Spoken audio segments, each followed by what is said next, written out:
I think the country's too soft. Anybody agree? Some people, some might not. Doesn't matter where you're at. I just think we've gone too soft, but I'm trying to figure out why do we go too soft. So I ask all my friends, and everybody has a different answer.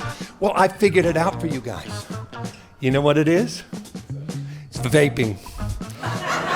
We need to get back to cigars, nicotine the way God intended it. Ladies and gentlemen, give it up for Ron Pearson. Keep it going for Lace. How about that? So good. Y'all having fun? Good to see you all. Good to see you all. Hey, happy day, right? What day of the week is it? Is it? Friday crowds are the best crowds always. Always, because Friday people work all week long and you're tired and you got home today and you were going, we're going out! We are going out! And tomorrow morning you'll be like, what were we thinking? But let me tell you guys about myself. I'm the baby of 8 kids. Yes, and God blessed me with great parents because 2 of the kids in my family were adopted. Isn't that awesome? Yeah. But my parents never told us which 2. That'll mess you up. I was talking that over with my brother, Lee Fong, and he thought it was Abdul. I thought it was the twins. No one knows! So I've been married now 26 years. Not in a row. 3 wives at the time. No, the business people. It's show business. No. I have been married to my wife for 26 years, and it's amazing. I'm going to go around the room and decide who's dating and who's married. Dating right there. Did I nail it? Yes or no? Nailed it! I'm telepathetic. I am. Married over here? Yes, here's how you can tell. Dating people always have to be touching. He's got her in a headlock right now. You're not getting away like you did last week.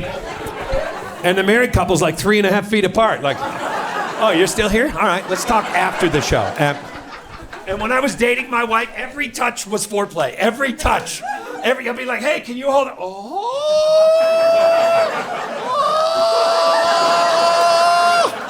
I've been married 26 years now. You know what foreplay is for us?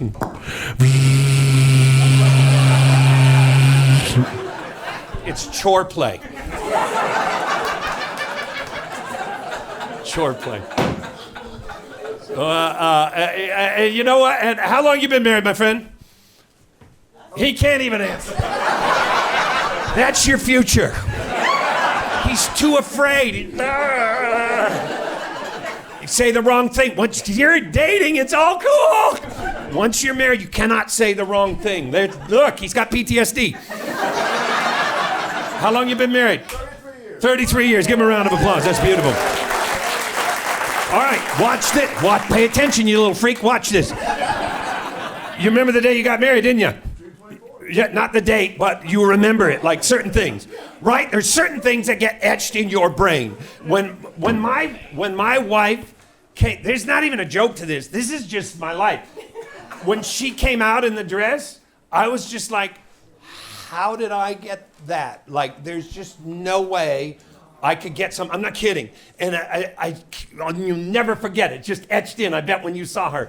And then, oh man, right after the wedding, right after the ceremony, a thought went through my head. And I asked everybody else, did it go through your head? So you remember the thought? Do you remember? Because every married man, you had the thought. Do you remember? It's in the first 30 minutes of marriage, and it lasts for 30 seconds to 5 minutes. Because I said to myself, did I just do the right thing? Did I just do the right thing? And I'm crazy enough, you guys, I spoke back to myself in my own head, and I went, I got a good deal. I got a good deal. And I lived 15 years of my marriage of, I've got a good deal. And then 10 years ago, God opened my eyes. I'm not kidding. God opened my eyes, and God told me specifically, I'm not making this up, you did not get a good deal. You did not get a good deal. I gave you a perfect deal. I gave you the perfect woman. I kid you not, I got a unicorn, you guys, and I didn't know it for 15 years. If you knew me, if you knew my story, you'd go like, you're the luckiest man on the planet. And I'm mad at myself for wasting 15 years of, I've got a good deal when it should have been, oh, my wife! She's not getting away from me now. You know why? I track her on her phone. And my buddy got married the same month I did at the same venue. He just got divorced 2 years ago. He got divorced and he's out in the field and I'm like, no way, I got my girl, I'm not letting go. And this is a true story. He comes up, he goes, hey Ron, I gotta get back out there.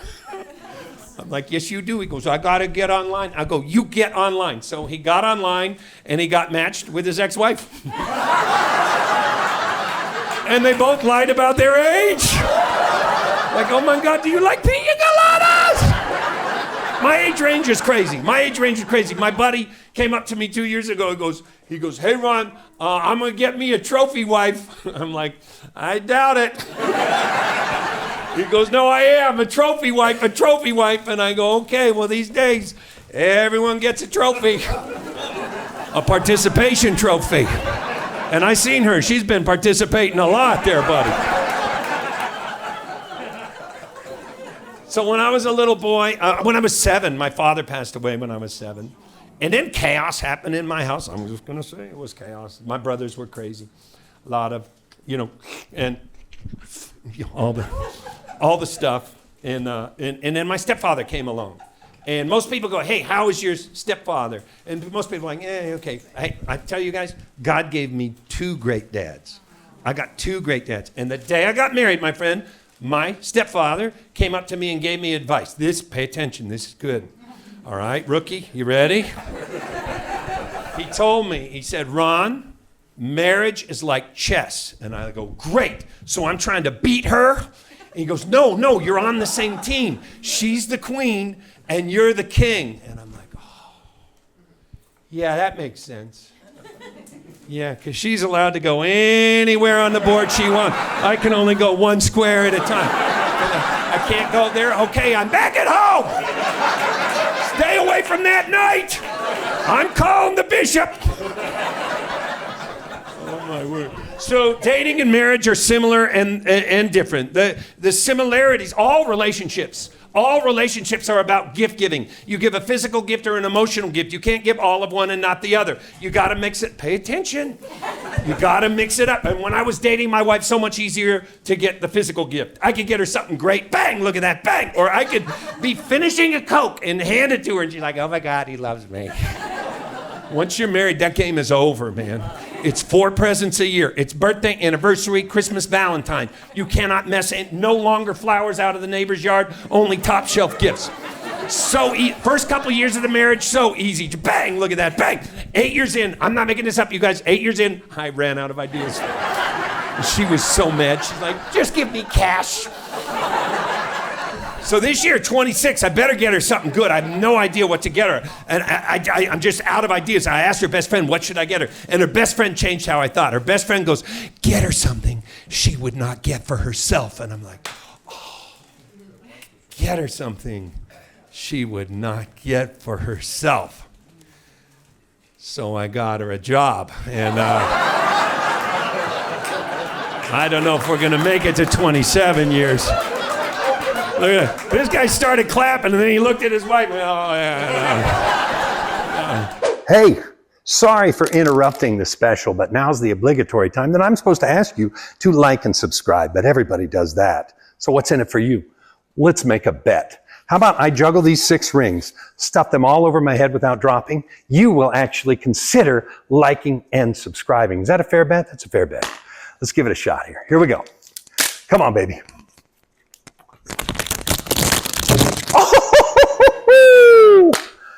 I think I got that one. Please consider liking and subscribing. Now, enjoy the rest of the special. Whew. So how long y'all been dating here, my friend? Couple months. Oh, this is great. Let's chart their relationship, shall we? Because all relationships follow a pattern, my friend. What is your name? Michael. And? Jeannie. Michael and Jeannie sitting in a tree. Kissing. Okay, Mike, so all relationships, God did not make love a straight line. It has an ebb and a flow.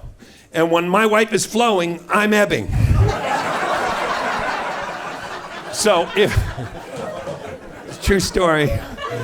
So this is how in love they are. It's Michael, right? And Jeannie, okay, this is how in love they are, and this is the beginning. Where's Michael at the beginning right now? Bang, way up high. Must have her. What's her name? Don't care. You're a guy. We're hunter-gatherers. We seek. We go and approach and attack. We're visually stimulated. You take a gorgeous woman into a restaurant, guys look up from the salad bar like deer grazing out in the middle of the forest, just...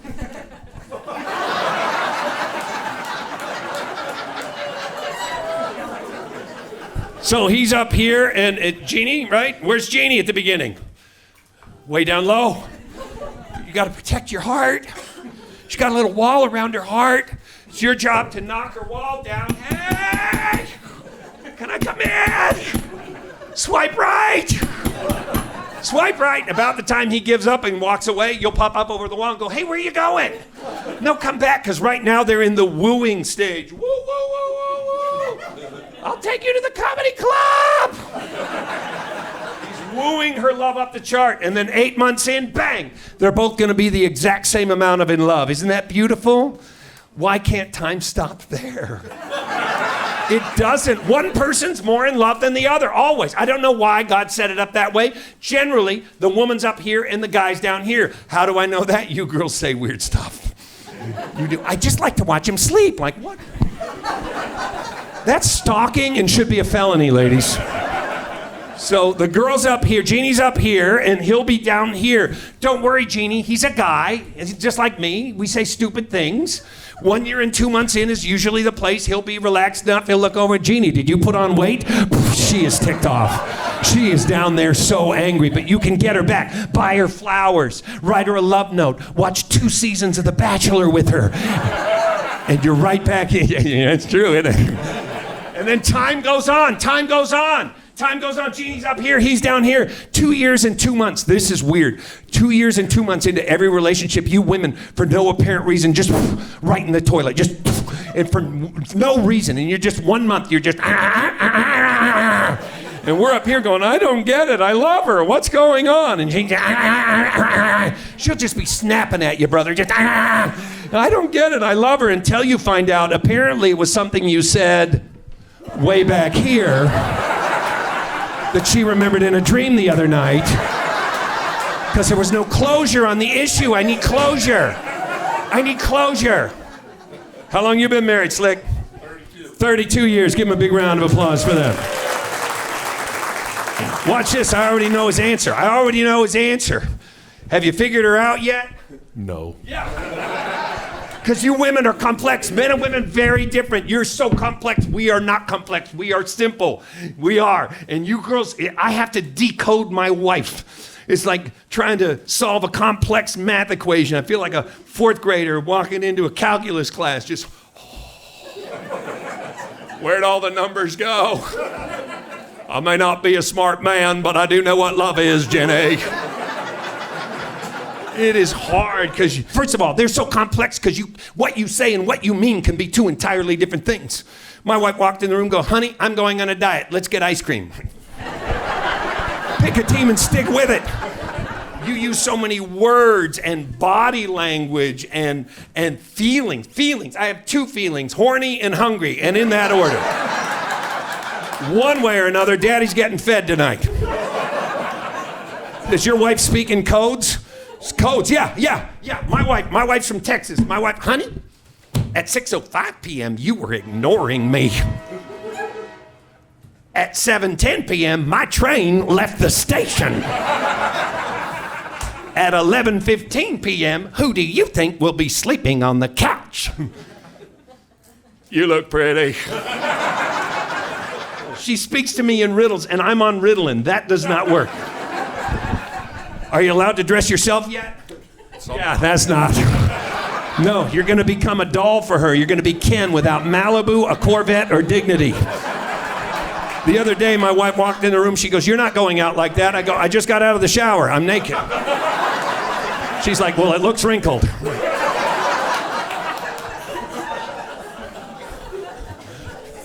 Scariest words to a married man. Scariest words. My wife called me the other day. I'm going to be home in 2 hours. We need to talk. Oh, no.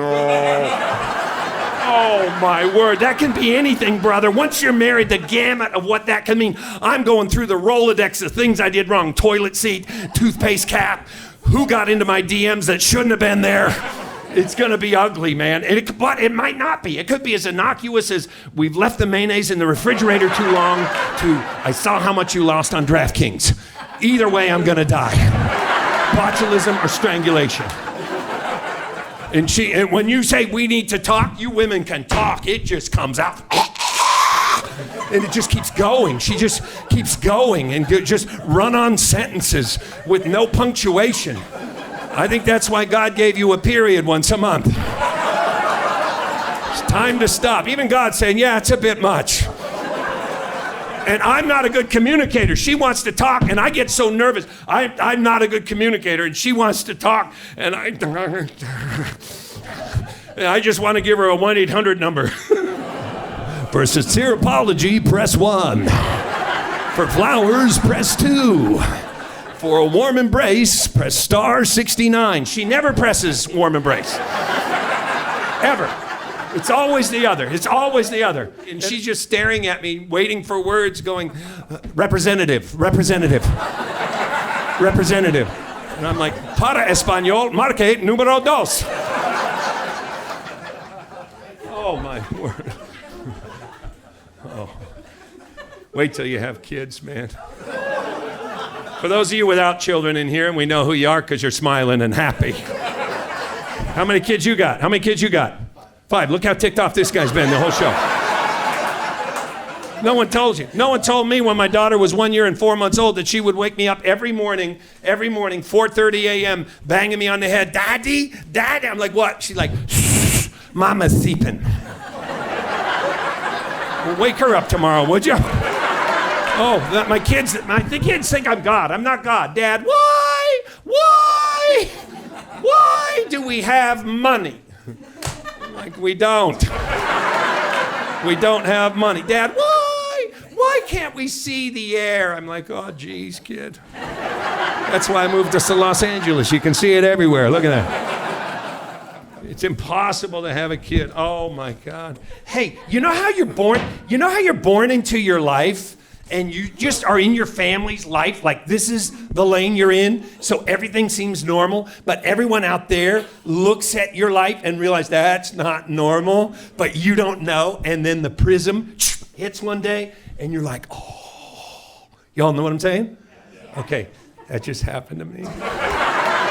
2 years ago, I was finally diagnosed with ADHD. We're the funnest people in the room. We put fun in dysfunctional. I asked the doctor, what does it stand for? He told me attention deficit hyperactivity disorder. I said, no, for me it stands for another damn hell of a day. That's what it's going to be. And my kids go, no, it stands for Adderall does help, Dad.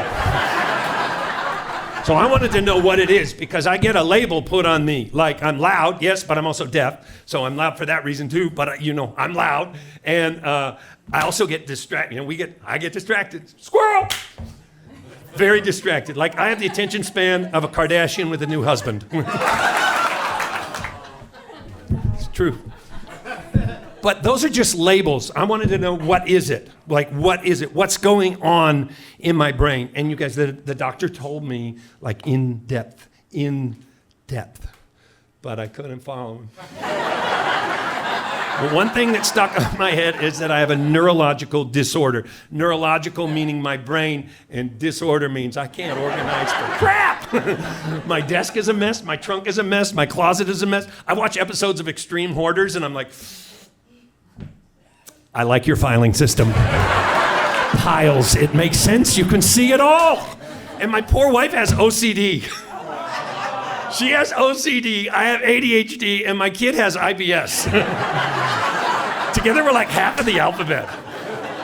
So I was talking to the doctor, and by the way, do we have other ADHDers in the room? Come on, man, I love it. Other people don't realize what our life is like. How about my wife says, hey, I need you to go to the store and get 3 things. I'm like, okay, and I'll be back. She goes, wait. What are they? I go, I don't know, you didn't tell me yet. She goes, okay, I need you to get pasta, Cheez-Its, and chicken. Pasta, Cheez-Its, chicken. Got it, no problem. Boom, I start to leave. Stop! What? She goes, repeat it. Oh, God. Honey, I got it. Pasta, Cheez-Its, chicken. It would be so easy if the store was right next door. But it's not. You get in the car, food truck, I'm in, boom. Then you get in the parking lot, and then I get thrown off by the thing that opens the door. Allow me. Oh, is that a spider? No, it's an open door. And then I go in, and I don't know if they do this in Georgia. We have to bring our own bag because they charge us 10 cents for a bag. Well, I never bring the bag because I forget it, and they charge you 10 cents for a bag. Do they do that here? No, they don't. Oh, it's insanity. They 10 cents for a bag. I'm not gonna pay it. When I was a kid, a dime bag was a felony. Now it's a law. And so I won't pay it. So I go to the produce section and I get the produce bags, but I never can get them done, so I just have a trail of like 20. Right? Okay, first thing, pasta. Bam, got it, pasta. Second thing, pasta. I can't call her, she's gonna be ticked. She's gonna be ticked if I call her. I'm not calling her, but I gotta figure this out. Oh, Lord, help me. Lord, what am I? Jesus, help me. Jesus, help me. Jesus. Cheez-Its! Cheez-Its. Pasta, Cheez-Its, and... Oh. No, I don't have people follow me around in the store. Wouldn't that be nice? Chicken on aisle 5. No, we don't have that. I'm stuck by myself, and you feel like a loser because you can't remember it. You feel like a loser, but you know what? We're not losers. We're winners. We are winners. Winner, winner, chicken, chicken!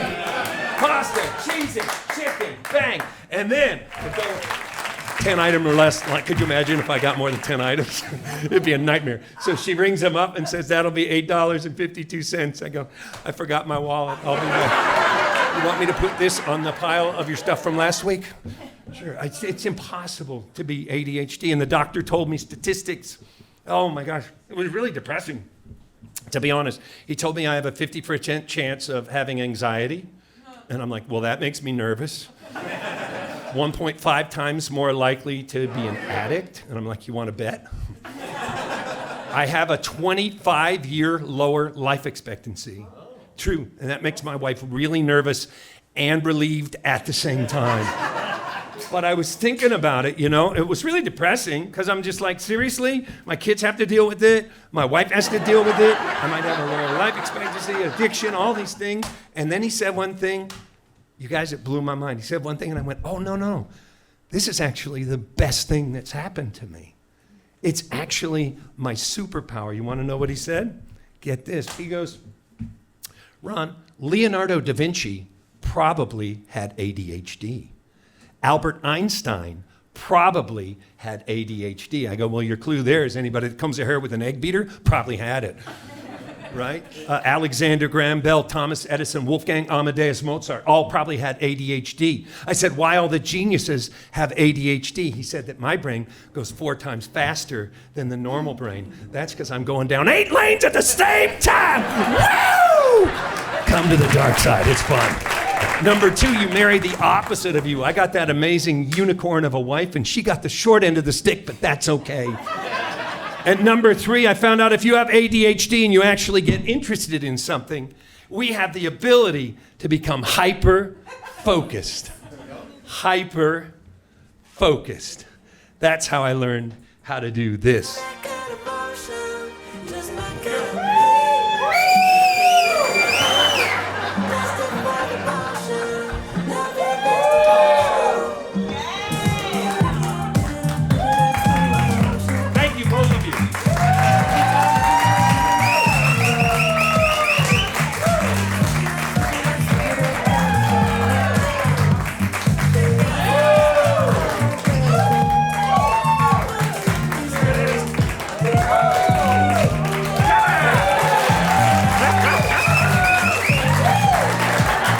So when I was a kid, I got hyper-focused on juggling, which allowed me to set a world record for juggling at the age of 15 on the Jerry Lewis telethon.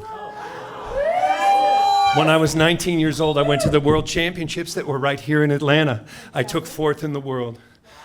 If you have ADHD or think you might have ADHD and you ever get the opportunity to become hyper-focused, do not pick juggling. I could have been a doctor, I could have been a lawyer. Even my kids are embarrassed. Like, Dad, you're a carny with teeth. What the hell?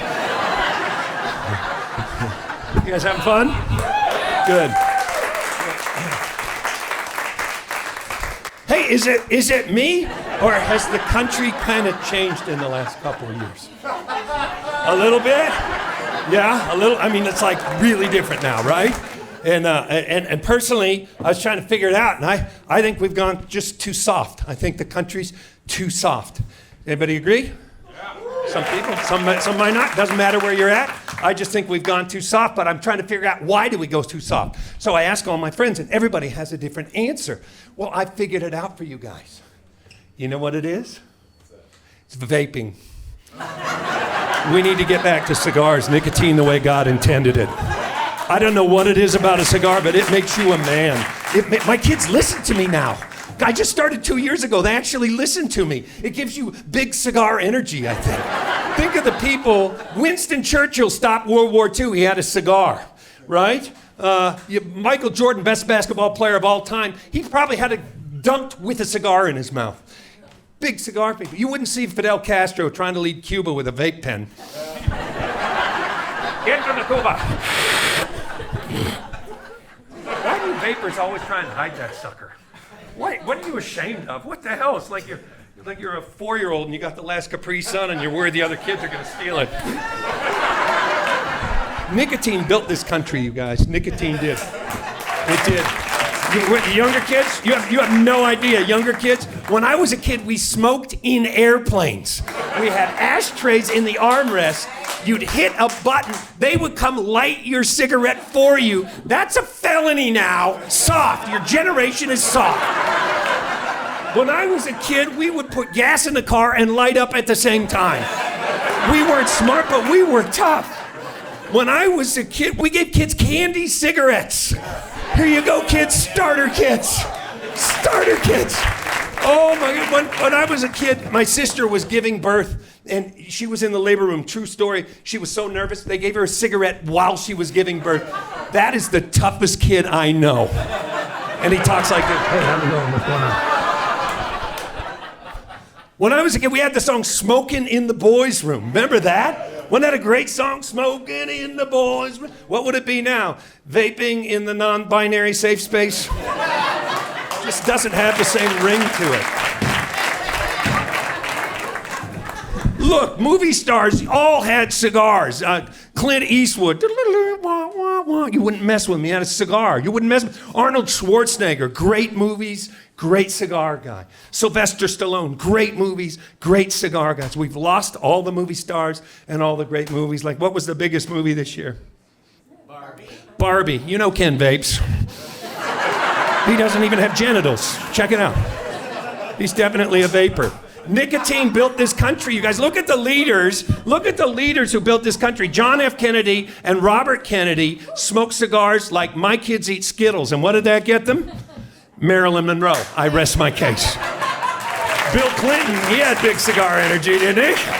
Yeah, and he smoked them a different way now, didn't he? The first president to have no nicotine, Jimmy Carter, 10% unemployment, 18% inflation. I rest my case. And then you get to Donald Trump. He's got more big cigar energy than all the other presidents combined. He should sleep with a cigar in the web. Matter of fact, he should have a cigar in each web. He should smoke cigars like other people play the harmonica. And then I found out he's never smoked anything ever. And there goes my theory, and I'm sorry I wasted your time. No, but it bothered me. It bothered me because I know he's got big cigar energy. I'm trying to figure out how. I figured it out. I believe at night he wraps his body in tobacco leaves. That's why he's orange. Big cigar energy, guys. I grew up in Seattle. I went to the University of Washington. I majored in business. Now I'm a comedian. My parents are ticked. But we go, and I got out of school. This is a great job. I go all over the world. I meet great people like all y'all. Then I got married and had kids. I wouldn't trade them for anything in the world. But boy, it was a lot more difficult than I ever thought. So I'm going to show you what I wish they would have taught us in school. We all have the same life. I don't care who you are or where you're from. We all have the same life, and it pretty much goes like this. You wake up to your world about age 16. Y'all with me, by the way? Yeah. Okay, good. You wake up to your world about age 16. Age 16, you say to yourself for the first time, I need to get a job one day. So I'm going to have to work real hard at a skill to make money. But you know what? I want to make a lot of money. So I work and work and work for years to become an expert at a skill. And then one day, out of the blue, I get a relationship. Now I got to keep the job going because she needs a lot of money. Now, not only do I have to be an expert at my job, all of a sudden I have to be an expert at relationships. She wants me to be masculine yet sensitive. This is hard. I don't know if I'm supposed to be Tom Cruise or Tom Cruise. Then we bought a house. Now I have to be a plumber. I have to be an electrician. I have to be a landscape artist. I have to be an expert at taxes. Now we have children. Now I'm a doctor. I'm a mentor.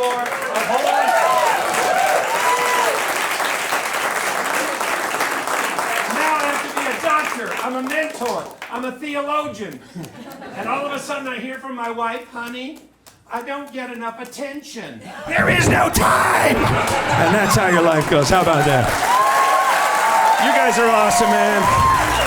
God bless you all. Thanks for coming out for the show.